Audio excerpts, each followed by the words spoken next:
Hey! Salut tout le monde, j'espère que vous allez bien, que vous passez de bons moments. Aujourd'hui, on se retrouve pour une nouvelle vidéo et on va parler de ma pile à lire de l'automne.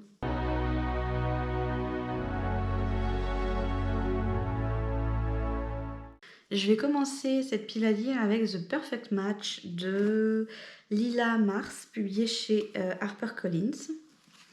Je crois qu'on ne le présente plus vraiment ce livre, il est assez connu, c'est l'histoire d'Eliot qui peine à y croire, mais les résultats de son test ne sont pas bons avec son petit ami, puisqu'elle vit dans un monde où pour être en couple, il faut effectuer un test de compatibilité, et celui-ci doit être à un certain taux pour que les deux personnes aient le droit de fonder une famille. Voilà.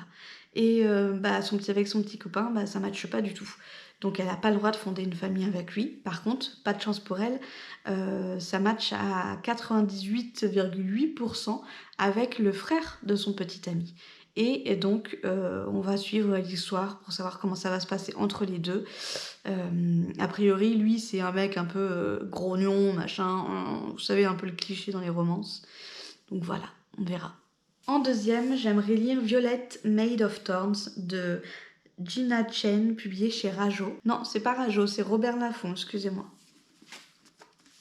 Hop, ce livre-ci. Et donc dans ce livre, on va suivre Violette, qui est une prophétesse et une menteuse.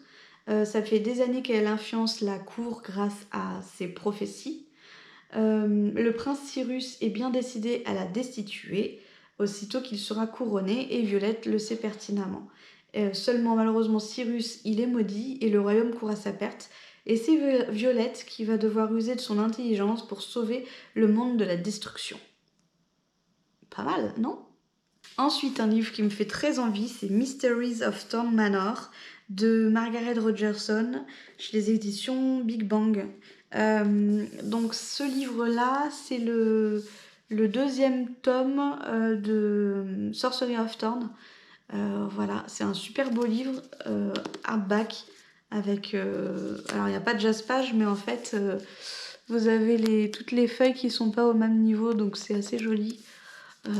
Voilà, très très beau livre. C'est un livre qui me fait très envie, et donc là, on nous dit juste retrouver Elisabeth Nathaniel et le démon Silas dans ce charmant conte d'hiver, piégés au sein du manoir Thorn. Ils vont devoir en découvrir tous les secrets. Voilà. Ensuite, je vous présente Ces promesses maudites de Lexi Ryan, publié chez De Saxus, que je vous ai déjà présenté dans une autre vidéo, donc je vais essayer de faire rapide pour le résumer.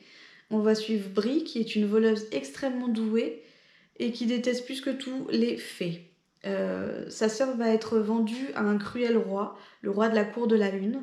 Elle a du coup malheureusement pas d'autre choix que d'aller dans le royaume des fées pour sauver sa jeune sœur. Elle va devoir passer en accord avec le roi et accepter de voler trois puissantes reliques magiques, mais encore faut-il les trouver.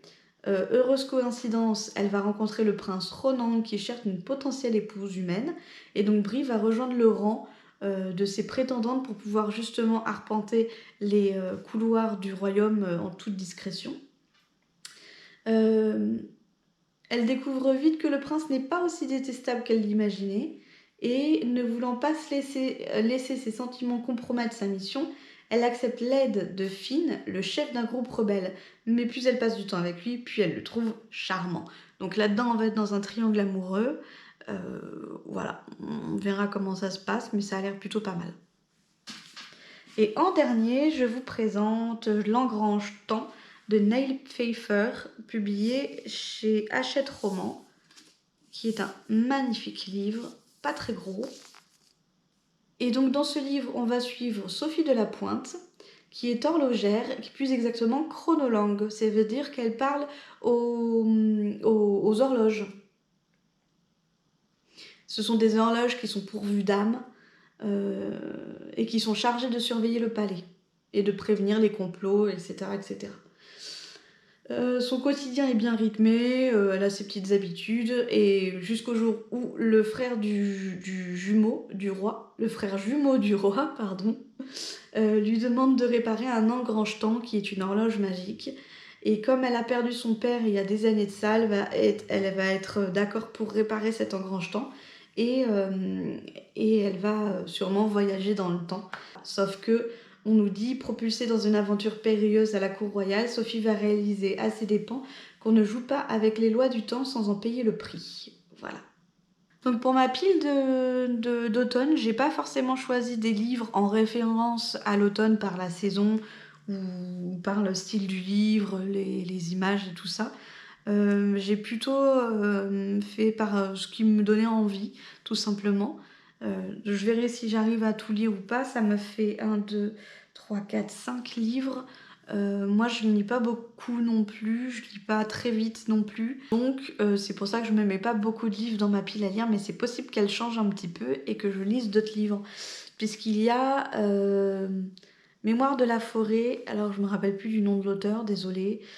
Ni de la maison d'édition, mais je crois qu'il y a les Mémoires de la forêt qui fait très automnal pour un des tomes en tout cas, et qui me tente beaucoup aussi. Donc peut-être que je le rajouterai dans ma pile à lire, je verrai au fil du temps. Voilà. Je ne sais pas vous si vous avez prévu une pile d'automne. N'hésitez pas à me le dire en commentaire, à me laisser un petit message, à me dire aussi si vous avez acheté un de ces livres, si vous les avez déjà lus. Ce que vous en avez pensé, enfin bon, tout ça quoi. Et ben la vidéo s'achève, je vous remercie d'avoir regardé jusqu'au bout et nous on se retrouve dans une prochaine vidéo. Bisous bisous, bye bye.